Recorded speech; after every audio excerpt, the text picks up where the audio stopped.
जय योगेश्वर मानव कल्याण आश्रम गीता धाम कटकोना की ओर से आप सभी को श्रावण मास में शुभकामनाएं हैं, बधाई है। भगवान विष्णु चातुर्य मास में और इसी के कारण भोले बाबा को सारी सृष्टि का पालन पोषण और श्रृंगार का दायित्व मिला हुआ है।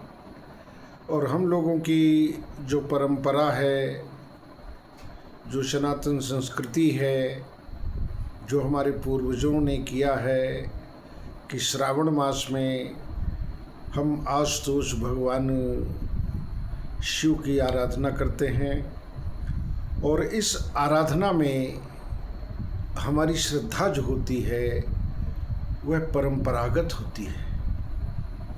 परंपरागत होने का तात्पर्य ये है कि हम विश्वास इतना ज़्यादा करते हैं भगवान शिव पर, और वह है श्रद्धा और विश्वास जब एक साथ हो जाता है तो फिर हमारे मन में ऐसे विचार उत्पन्न होते हैं जिसमें इस देव दुर्लभ मानव जीवन का कल्याण कैसे हो, समय रहते इसको हम कैसे पूरा कर ले, ये मन में एक उत्साह बना रहता है।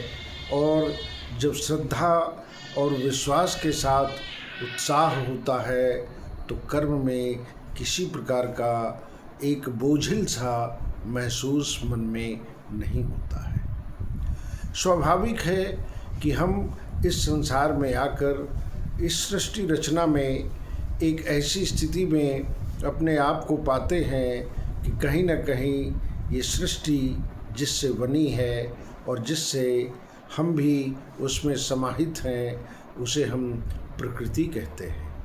और इस प्रकृति का पूरा प्रभाव हमारे शरीर पर होता है। और वह प्रकृति कहीं ना कहीं यदि हम अपने आप को देखना चाहें तो उस प्रकृति के गुण हमारे शरीर के अंदर भी दिखाई देते हैं। अब इस प्रकृति के साथ जो हमारी रचना है वह विभिन्न अंगों से होते हुए वो अपने इंद्रियों और विषयों के साथ भी जुड़ी होती है। इनकी कुछ आवश्यकताएं होती हैं। कुछ आवश्यकताएं ऐसी होती हैं कि जिनका पालन तो करना बहुत ही अनिवार्य है। जैसे प्यास लगेगी तो पानी तो चाहिए ही, भूख लगेगी तो आहार तो चाहिए ही। और ऐसी परिस्थिति में ये सब हमें मिलते कहाँ हैं? आखिर ये हमारे सब प्रकृति में ही मिलते हैं। अब हमारी प्रकृति क्या है कि हम अपने प्रकृति के साथ इतना समझ लें कि हमारे शरीर को कितने जल की आवश्यकता है, कितने आहार की आवश्यकता है। और हमने यदि ऐसा समझ लिया तो फिर हम जल वही ग्रहण करेंगे जो हमारे शरीर के लिए आवश्यक है और हानि रहित है। हानि बिल्कुल नहीं होनी है।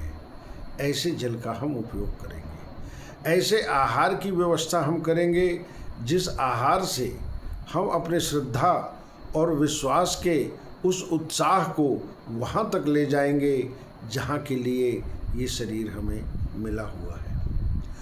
तो इसी विचलन और इसी भटकाव से बचने के लिए हमारे ऋषियों और मनीषियों ने बहुत एक साधना की, तपस्या की। और इसी साधना और तपस्या के कारण ही श्रावण मास में हम आशुतोष भगवान शिव शंकर की जो है उपासना करते हैं, आराधना करते हैं, पूजन अर्चन करते हैं। और इसमें हम भगवान शिव के उस निष्कल स्वरूप का पूजन अर्चन करते हैं जो चिन्ह रूप में होते हुए भी वह साकारित भी है और निराकारित भी है। जैसे शिवलिंग की रचना है वह वास्तव में निष्कल है, सकल स्वरूप तो भगवान शिव के मूर्ति में है, लेकिन जो लिंग स्वरूप है वह प्रकृति और पुरुष अर्थात माता पार्वती और आशुतोष भगवान शिव का ही एक चिन्ह है, एक स्वरूप है। और ये स्वरूप कब बना, कैसे बना, ये हम कथाओं के माध्यम से सृष्टि क्रम में सुनते आए हैं और अपने धर्म ग्रंथों में पढ़ते भी आए हैं कि श्रेष्ठता का अभिमान जब कभी भी किसी को भी हुआ है तो श्रेष्ठता के अभिमान में ये मान लिया जाता है कि जिसके पास भी है ये, वह भटका हुआ है, वह विचलित है। और ये स्थिति निर्मित किनके बीच में हो गई? ब्रह्मा जी के बीच में और भगवान विष्णु के बीच में हो जाती है। और अपनी अपनी श्रेष्ठता को सिद्ध करने के लिए वो दोनों ऐसी स्थिति में आ जाते हैं कि युद्ध की स्थिति लगता है निर्मित हो जाएगी, और युद्ध की स्थिति निर्मित भी हो गई।